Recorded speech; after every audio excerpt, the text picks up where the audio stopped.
বালিগঞ্জের গুপ্তা ব্রাদার্সে বিজেপির যুব নেতা বিবেক ত্রিপাঠীর গুন্ডাগিরির ছবি ইতিমধ্যেই সামনে এসেছে। একেবারে দোকানে ঢুকে ওপেন থ্রেট, গালিগালাজ, মারধর কিছুই বাদ যায়নি।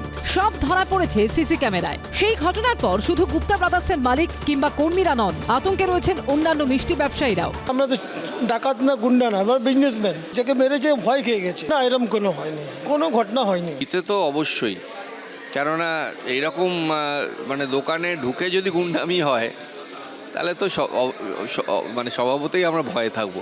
ঢুকেই যদি কেউ মারধর করে যে কোনো ব্যবসাতেই, এটা তো নিশ্চয়ই ভয়ের ব্যাপার। এই প্রেক্ষাপটে ব্যবসায়ীদের পাশে দাঁড়ালেন কেন্দ্রীয় মন্ত্রী ও বিজেপি সাংসদ সুকান্ত মজুমদার। আমি এটুকুই বলবো যে বিজেপি এই ধরনের রাজনৈতিক আস্ফালনে বিশ্বাস করে না।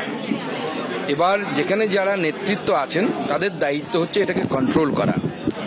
সাধারণ মানুষ বা দোকানদার বা ব্যবসায়ী যাদের কাছে গিয়ে বিজেপির কোনো নেতা এরকম বলবেন, আমি বলবো তাদেরকে অনুরোধ করব, সাহসটা করে এফআইআর করুন, ভয় পাবেন না। যত দাদাগিরি দেখাক না কেন, সেই দাদাগিরি দেখে ভয় পাওয়ার কোনো কারণ নেই, যত বড়ই নেতা হোক না কেন। বিজেপির যুব নেতার গুন্ডাগিরিতে যখন আতঙ্কে বহু ব্যবসায়ীরা, তখন সামনে এলো সেই বিবেক ত্রিপাঠীর আরও কীর্তিকলাপ। তার বিরুদ্ধে ফ্ল্যাট বিক্রির নামে প্রতারণার অভিযোগ তুলেছেন দক্ষিণ কলকাতার নেতাজি নগরের বাসিন্দা নন্দকিশোর শর্মা। অভিযোগ, 2021 সালে তাকে টালিগঞ্জে একটা ফ্ল্যাট জোগাড় করে দেবেন বলে আশ্বাস দিয়েছিলেন বিজেপির যুব নেতা বিবেক ত্রিপাঠী। তার জন্য প্রথমে 2,65,000 টাকা এবং পরে 5,17,000 টাকা দেন ওই ব্যক্তি, কিন্তু তারপরও ফ্ল্যাট মেলেনি। এই পরিস্থিতিতে গত বুধবার থানায় অভিযোগ দায়ের করেন নেতাজি নগরের বাসিন্দা নন্দকিশোর। যে অভিযোগের ভিত্তিতে বৃহস্পতিবার রাতে বেনিয়াপুকুরের বাড়ি থেকে বিবেক ত্রিপাঠীকে গ্রেফতার করে পুলিশ। কিন্তু পুলিশ আদালতে তার বিরুদ্ধে যথাযথ নথি দেখাতে না পারায় জামিন পেয়ে যান বিজেপির যুবনেতা বিবেক ত্রিপাঠী। পুলিশ সূত্রে খবর, এর আগেও 2022 সালে বেনিয়াপুকুর থানায় বিবেক ত্রিপাঠীর বিরুদ্ধে জালিয়াতি ও তোলাবাজির অভিযোগে 2টি মামলা দায়ের হয়। পাশাপাশি শেক্সপিয়ার সরণি থানাতেও তার বিরুদ্ধে প্রতারণার অভিযোগে মামলা দায়ের হয়েছিল। মিষ্টি বাংলার গর্ব, সেখানে মিষ্টি বিক্রেতা গুপ্তা ব্রাদার্সের উপর ওই হামলা করছে, তোলাবাজি করছে।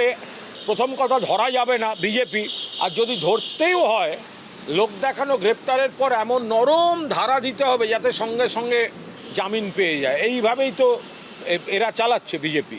বিচার ব্যবস্থা যেটা আছে সেই বিচার ব্যবস্থাকে আমরা সম্মান জানাই। বিচারপতির রায়কে মাথা পেতে মেনে নেওয়াটাই বুদ্ধিমানের। আর যারা কোনো রকম অন্যায় করবে, সন্ত্রাস করবে, অযাচিত কাজ করবে, তাদের বিরুদ্ধে আইন অনুযায়ী পুলিশ অবশ্যই ব্যবস্থা নেবে। কিন্তু প্রশ্ন হলো, বিজেপির এই যুব নেতার দাপট থামছে না কেন? বিশেষ কারো হাত রয়েছে তার মাথায়? ঐশী মুখোপাধ্যায়, পার্থপ্রতিম ঘোষ ও অনির্বাণ বিশ্বাসের রিপোর্ট, এবিপি আনন্দ। এবিপি আনন্দ, এগিয়ে থাকে, এগিয়ে রাখে।